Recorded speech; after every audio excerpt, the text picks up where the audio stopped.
Good afternoon, everyone, and thank you for joining us today. My name is Brian Barnes. I'm the Associate Administrator for the Office of Small and Disadvantaged Business Utilization here at GSA. Welcome to our virtual town hall series entitled Advancing Small Business During Unprecedented Times. Before we get started, let me say that today's meeting will be monitored. We're going to record it and we are going to transcribe this for those viewing here today. Our goal for today and this entire series is to provide a better understanding of the federal procurement environment within the scope of the COVID-19 pandemic. I am certain that many of you have questions about how to operate during these times. And so please, I invite you to enter your questions at the bottom of your screen in the Q&A portion of the Zoom meeting. We hope to answer many of those questions here today. And if we're not able to get to them, don't fret. We encourage you to mark your calendars for June 22nd. That's right, that's June 22nd. We will be hosting a more comprehensive virtual training that will include a full day of information surrounding the COVID-19 and our response to it. So please take note of the June 19th. The title of this, again, is Advancing Small Business During Unprecedented Times. We'll begin at 9 a.m. and run all the way to 5 p.m. At the conclusion of this town hall, give us a few hours or so, you will receive a link to register for this event. I highly encourage you to do so. This today is just the start of the conversation. We are here today because of the desire for more information, the questions that we are receiving from industry, and because our administrator, Emily Murphy, she's very passionate about small business, as many of you know, and under her leadership, it's GSA's aim to support the federal customer agencies and industry partners in responding to the COVID-19 crisis. So without any further ado, I would like to introduce all of you to GSA Administrator, Emily Murphy. Emily, over to you. Thanks, Brian. It's really great to be with everyone today. As Brian mentioned, I am passionate about small business. I know we've got a lot of 8A, SDB, and HUBZone firms with us today. Especially excited that we're going to be able to talk about those programs some. The little known fact, the very first bill I ever worked on the Hill in 1997 was the bill that created the HUBZone program. So thrilled to be able to talk about these programs today and talk about small business in general. Brian will tell you I'm really serious about small business. Every Monday morning in our staff meeting, we go through the numbers for each part of GSA to make sure we're meeting our goals. And I don't just mean the prime contracting goal, I mean the subcontracting goals as well, and each of the various socioeconomic category goals. And we've actually put all of those goals into the performance plans for all of our senior executives. So their ability to get bonuses and their ratings are tied to meeting those goals.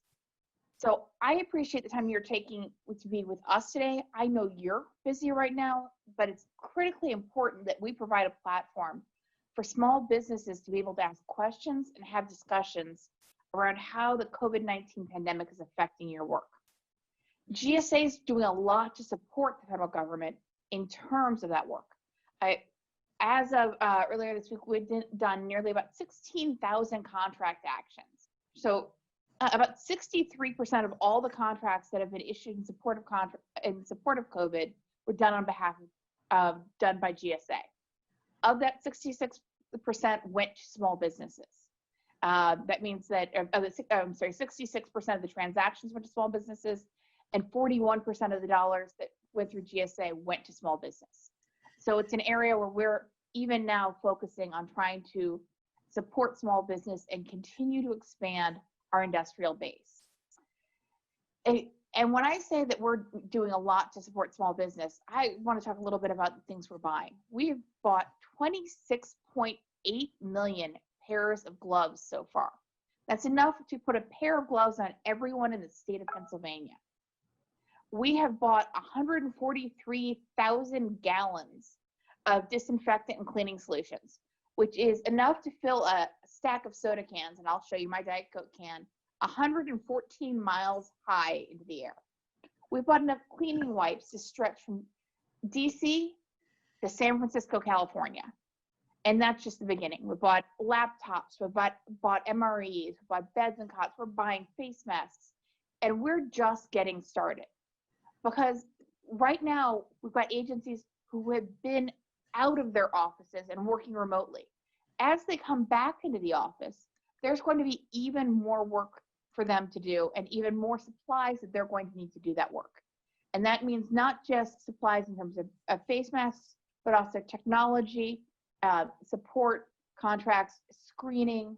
So as GSA is preparing for this, and we've said that we're going to put our customer agencies first in the return to the office space, we want to make sure we're continuing to directly support you, our small business base.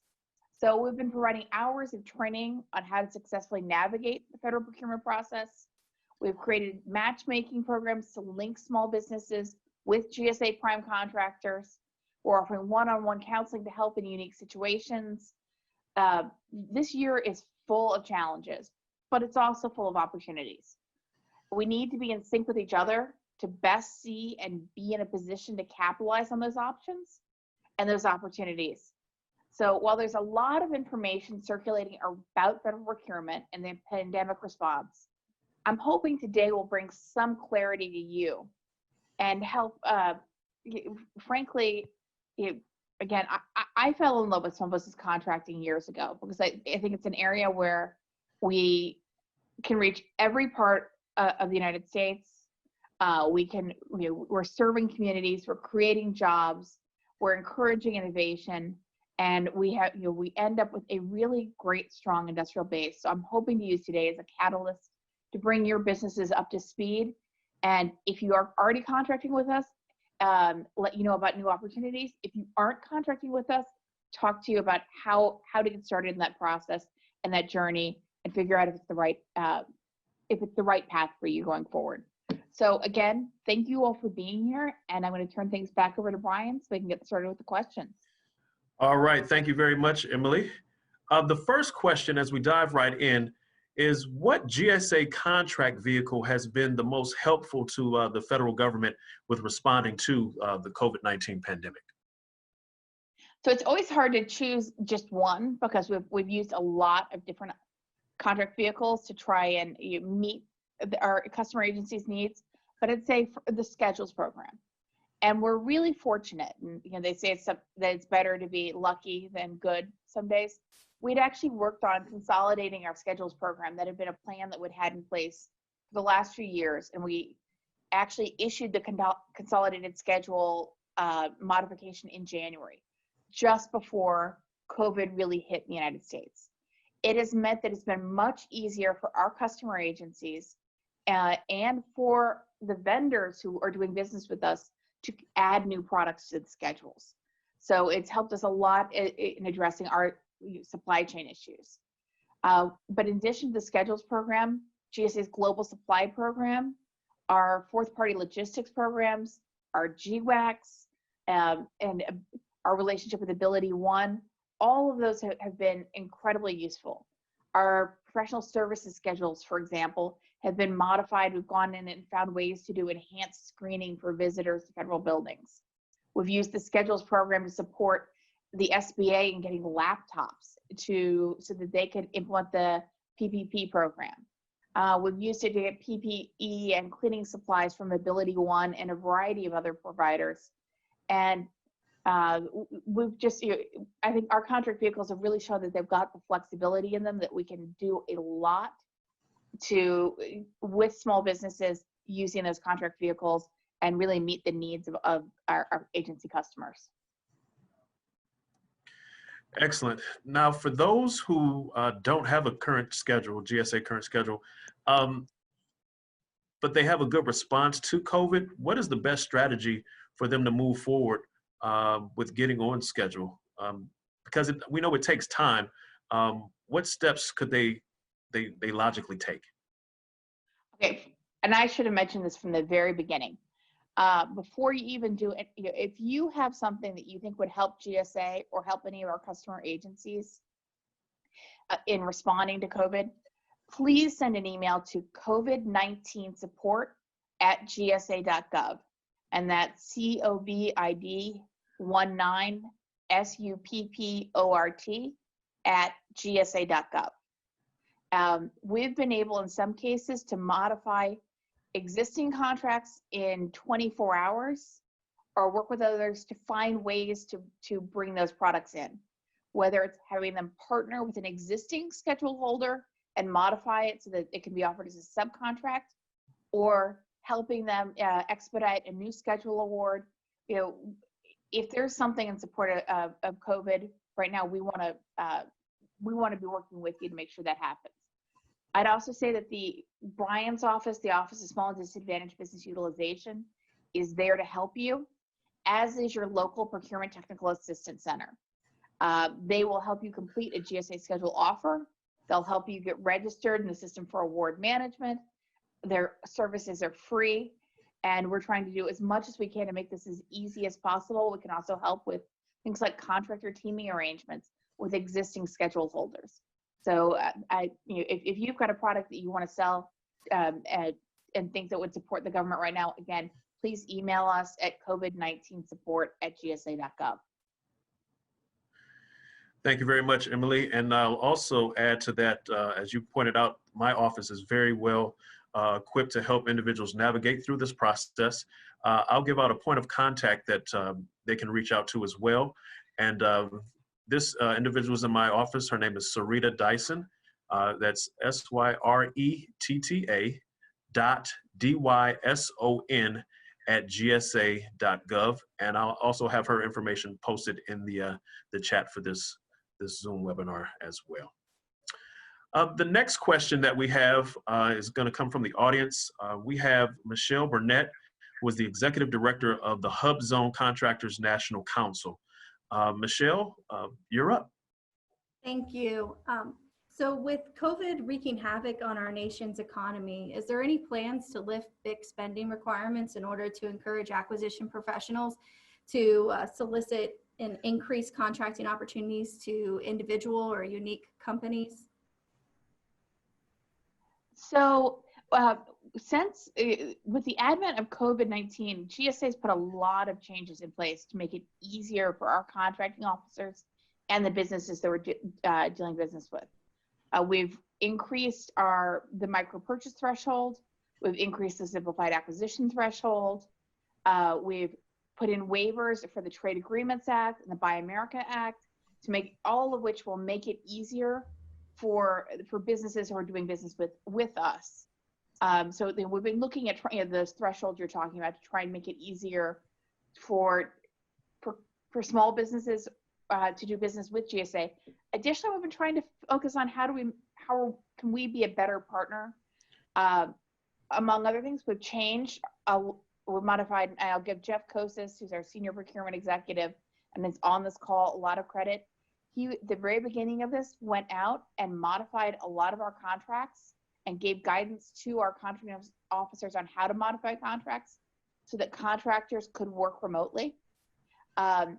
Also helped us with the deviation so that we could accelerate payments to small businesses and small business subcontractors to 15 days.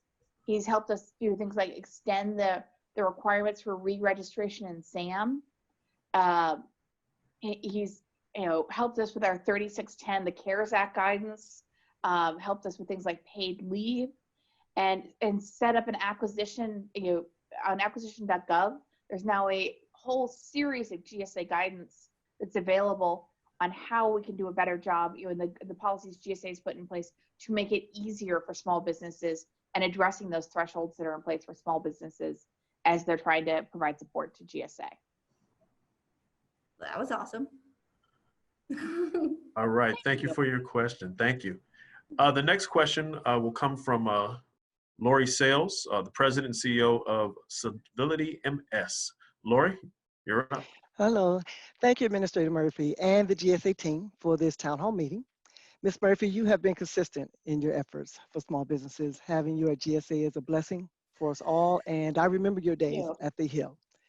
As an economically disadvantaged business in 8A, my question is about the 8A STARS contract. The 8A Stars contract just reached its ceiling, which will impact any spending through that vehicle. Can you tell me if or how this will be resolved, given its importance to the 8A community?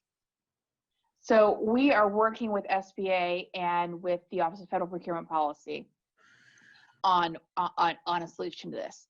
And I'd love to tell you what the solution is going to be, but we're making progress on it. I hope that we'll be able to announce something soon. I hate saying we'll tell you something soon, because that is not satisfying to you or to me. But we do know this is a problem, and the fact that the 8A Stars 2 contract did so well means it was a victim of its own success. I mean, it just has been amazingly successful and really useful to our customer agencies. So we are working to try and, on a couple different solutions to make sure it continues to remain available for use going forward, at least until we have 8A Stars 3 in place. And we hope that later this summer we'll be able to release the 8A Stars 3 solicitation, so that that we'll be able to support our 8A partners long into the future. I'm also told that if you have any questions about 8A Stars 3, please submit them to s3@gsa.gov. All right, thank you very much for your question. Next question is, what services do you foresee the government needing most as they return back to federal buildings? So it's interesting because we're almost about to hit fourth quarter. And anyone who spends time in government contracting knows that the fourth quarter is when everything gets done. That's when all of the spending takes place. And it's coinciding with us, with federal agencies hitting their return to work. I shouldn't call it return to work. Because trust me, I don't know any federal employee who hasn't been working, really hard the last 4 months, but returning to the office. So in addition to all the things we would normally be buying in the fourth quarter, which is a lot of things, I think that we're seeing an uptick for demand in screening services, personal protective equipment, and cleaning supplies. And when I say personal protective equipment, please don't take that in the technical legal sense of, yes, we mean things like N95 masks, but we also mean cloth face coverings, and everything in between. We mean gloves, we mean smocks, we mean all of those things. The shields, key supplies, cleaners, disinfectants, wipes, soaps, laptops, monitors, keyboards, keyboard covers, touchless entry and modifications we can make to space. We're looking right now across GSA, both the public building service, and we've got 369 million square feet of office space out there, plus the Federal Acquisition Service. We've been working on ways that we can come together and try and help agencies find solutions so that if they're changing how the space they're in works as they bring people back. For example, are we going to, do you want signs saying stand here on the elevator, or reminding people to wash their hands or to socially distance so that they're standing 6 feet apart as they're going through the entrance into the building? Do you want a cover that you can put on the keyboard? Do you want more wipes so people can clean their space down more during the course of the day? So, or do you want plexiglass, dividers that you could put on top of the normal cubes that deal with, or additional HEPA filters so that you're cleaning the air more regularly? So there are all sorts of things that we're going in and trying really hard to anticipate, as well as seeing what agencies are themselves asking for. So we've posted these products and services on the acquisition gateway for contracting officers to work from. We also have on the GSA Advantage website, we've got a list of those products and services that we're seeing agencies have a special uptick in demand for. And we're going to keep talking about it because we know we need to expand our supplier base. And especially, as I said, fourth quarter is when all of our spending comes into play. We've got this huge increase of people coming back into the office, which means a lot more cleaning supplies. But it's also some of legislation that Congress passed is going to be taking effect this fall as well, or late this summer as well. That's dealing more with the sourcing and the source of items. So supply chain security, which is also an incredibly important item. So as you're focusing on how you're providing things to the government, I'd also say spend some time looking at your supply chain, because it's going to be a crazy fourth quarter. All for good reasons, but it's going to keep us all busy, and I think that's probably a good thing. All right, thank you. Next question is, if a small business has a unique offering to support COVID that is not already a requirement, do you have any way for these firms to submit these offerings? So again, I would suggest sending it to COVID-19 support at gsa.gov. That they'll work really hard with you to find the right way. So whether we have our commercial solutions openings that are available, we have done some work with accelerated SBIR, offerings. If there's something you think is going to help us respond, whether it's on schedule or not on schedule right now, email us and we want to learn more about it. And if GSA is not the right one to be buying it, we'll also help put you in touch with the right people at either FEMA or BARDA or the agency that it does have that requirement. So we're trying to make sure we're sharing that information across the government right now. Excellent. The next question from the audience is, we were currently awarded a GSA Mass Schedule and have noted that many postings are simplified acquisitions. Can you talk a little bit about these coming through eBuy and best practices for responding? So for a simplified acquisition threshold, we're looking to do a speedier award. We still want at least 3 responses. So the extent, anyone who thinks that they've got a good response to that should feel free to respond. Jeff, do you want to add anything to that? Certainly. If they're coming through eBuy, they're still using the schedules program, and they're using it because it is fast, because it is effective.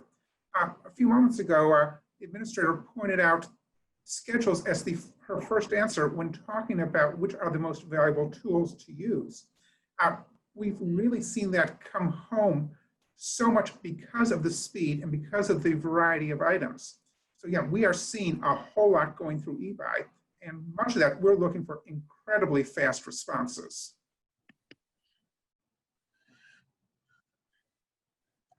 Excellent. Go ahead. Thank you very much. Another question is asking for some guidance and direction. So we have a veteran-owned small business that is very interested in doing business with GSA, but don't have a GSA schedule and would like guidance as much as possible. And they note that they have an inventory of PPE supplies and submitted an RFI response, but haven't had any luck so far. What guidance would you give them? So again, responding to that RFI is a good start. I would also respond to COVID-19 support at gsa.gov. We have pulled some of our top contracting people. We have an SCS who's running it, and all they are doing is sourcing, PPE and similar requirements for other agencies. And I know that they are working really hard to keep up with the demand. So my first suggestion is to email COVID-19 support at gsa.gov. The amount of work they've done has just been amazing, and they every day emphasize they need more suppliers. So excellent. There's a pattern going on, a theme. Yes. Next question comes from Pamela Smith Cressel. She would like someone to talk about the waiver process for applying for the GSA Schedule 73 disinfectants regarding the 2 years in business rule. This is a timely question for them. Jeff, do you want to talk about that? I know that we will waive the requirement. especially at a time right now when we have a definite need for the supplies, but do you want to go more into the details? That's exactly right. We have been looking at all of the rules that really say, how do we move faster? How do we ensure that we can obtain the services or the products that we need to respond? Just as we've dealt with trade agreements, Buy America, just as we've been working with Ability One, if you have the items that we need in this response, let us know, come in. Let me reinforce that COVID-19 support at gsa.gov. We are very flexible on relaxing many of our traditional requirements. If they're not required by law, if we have room, we will be flexible because we want to ensure a fast and agile response to all the agencies looking so hard to buy these items. And I'd say if you're having an issue with that, reaching out to Brian Barnes in his office is definitely the way to go as well. They can help walk you through that, as can the COVID-19 support at GSA.gov. And I know I'm using that website a lot, that email address a lot, but I'll tell you, when I get, and people do send me information on products that they think GSA could have a need for, that's the first place I send them, because they've got the skills and the expertise in place to really sort through them and figure out which ones best meet which requirements and who we can access quickly, and making sure that, you know, that we're following all the rules on our supply chain. Thank you. Next question comes from the audience as well. They're asking for clarity on how the Stafford Act authority is being used to allow all mass contractors to be able to sell to states and cities during federal emergencies. How are states and cities being made aware of this? So I know our regional administrators, our regional our regional commissioners, the GSA employees have been reaching out to state and local officials with information on schedules. And if you go to the GSA Advantage website, it also makes that very clear. That was actually, I still remember Jeff and I having a conversation on how we were going to handle Stafford Act implementation from the very beginning of this and make sure we were complying with it. So that we've been making sure that our products and services are available. We are, you know, and we've actually, if you look across the various states, we've not only sold or helped facilitate sales of products to them, GSA's actually helped them get their hands on a lot of surplus property the federal government has. And you know, a lot of equipment has gone to state and local governments through GSA as well, not just through sales, but also through donations in the last 4 months.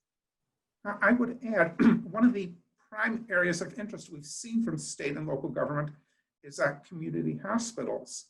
And so we've been trying to simplify their eligibility process.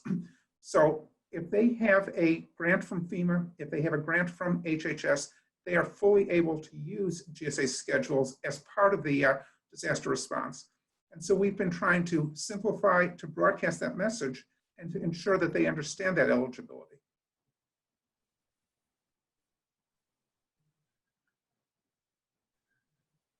Thank you, Jeff.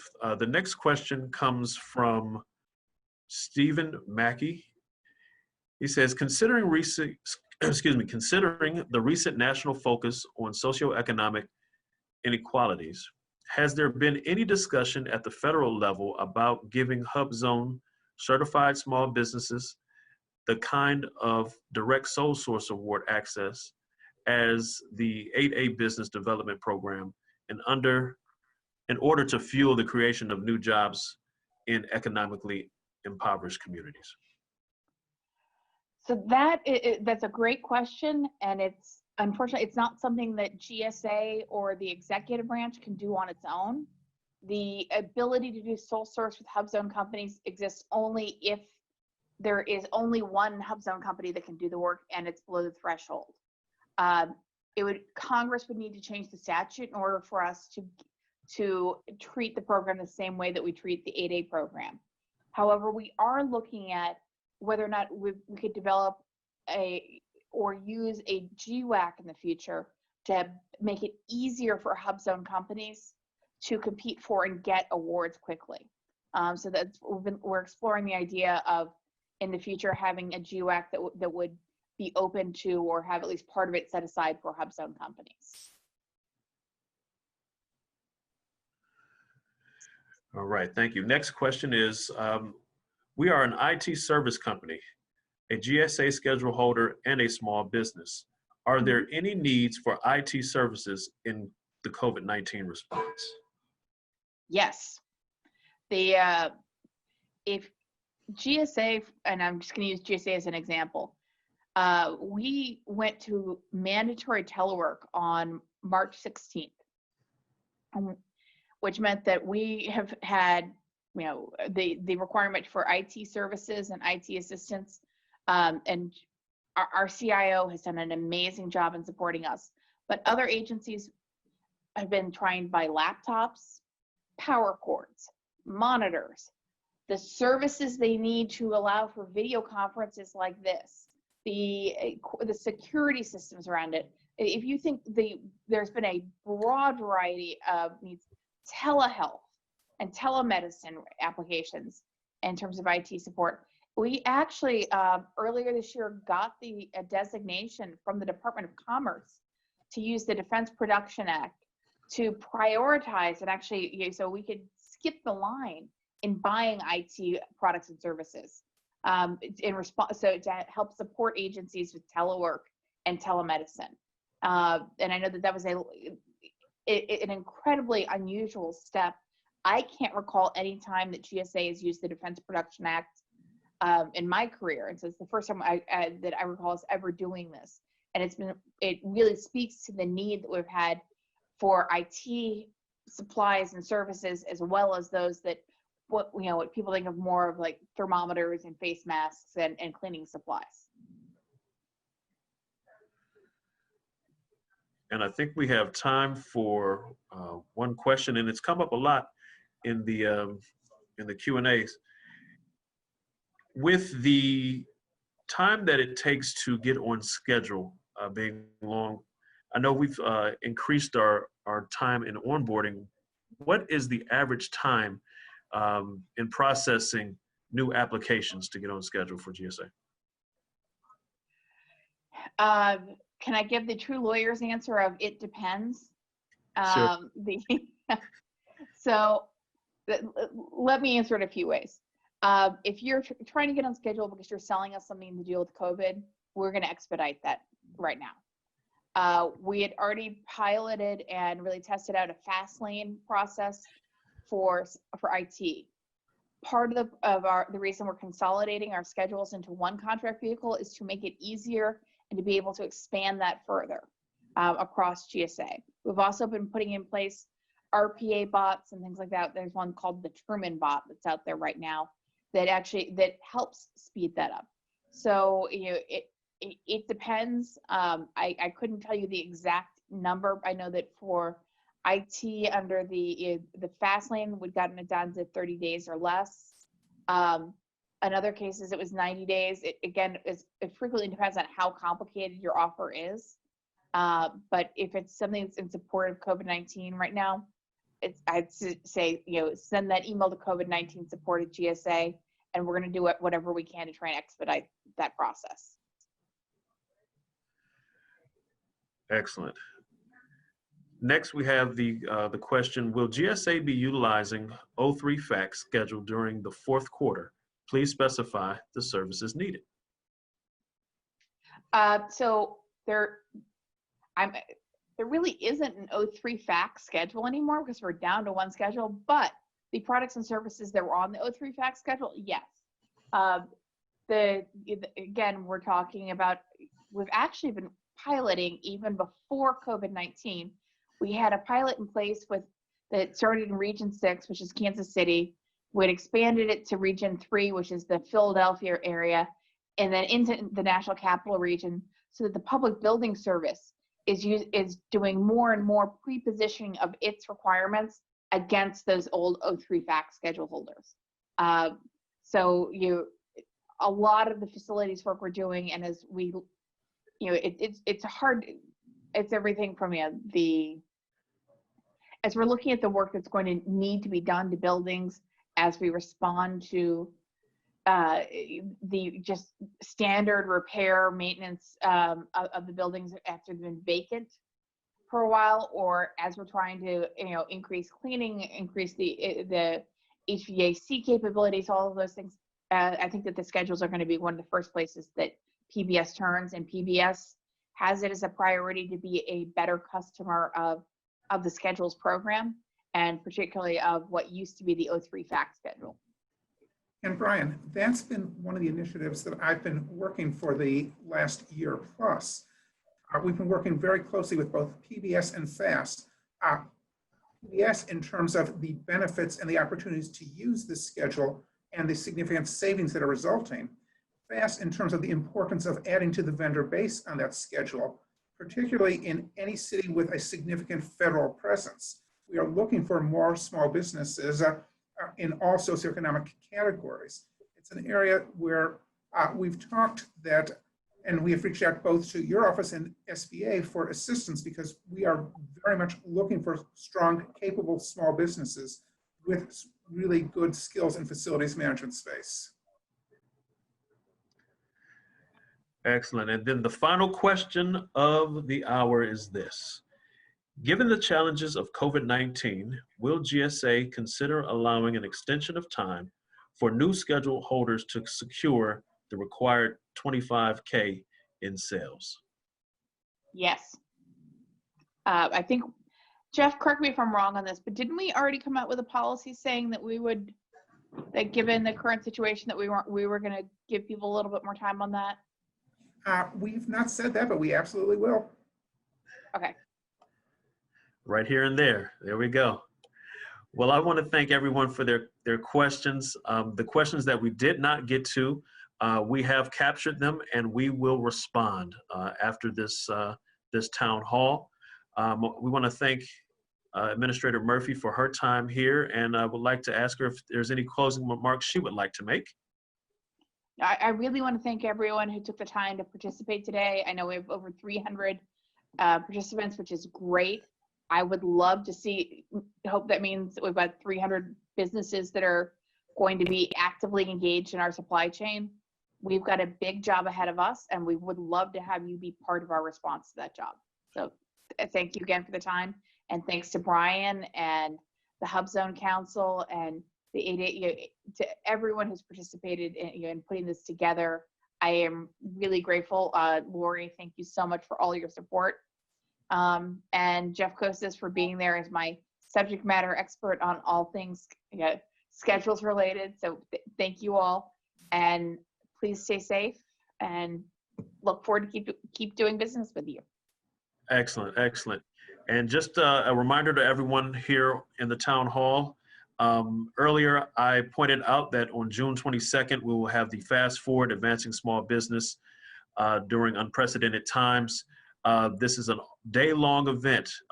We'll train on several topics, and I know a lot of individuals here wanted to know about how to get on schedule, how to find out where the needs are. That will all be covered during that day-long training. So I highly encourage you all to register. I believe the registration link was put into the chat for this, and also a registration link will be sent to everyone on the town hall here today, about an hour after we conclude. I just want to thank everyone again for coming out, and we look forward to seeing you on June 22nd. Thank you, and have a great day.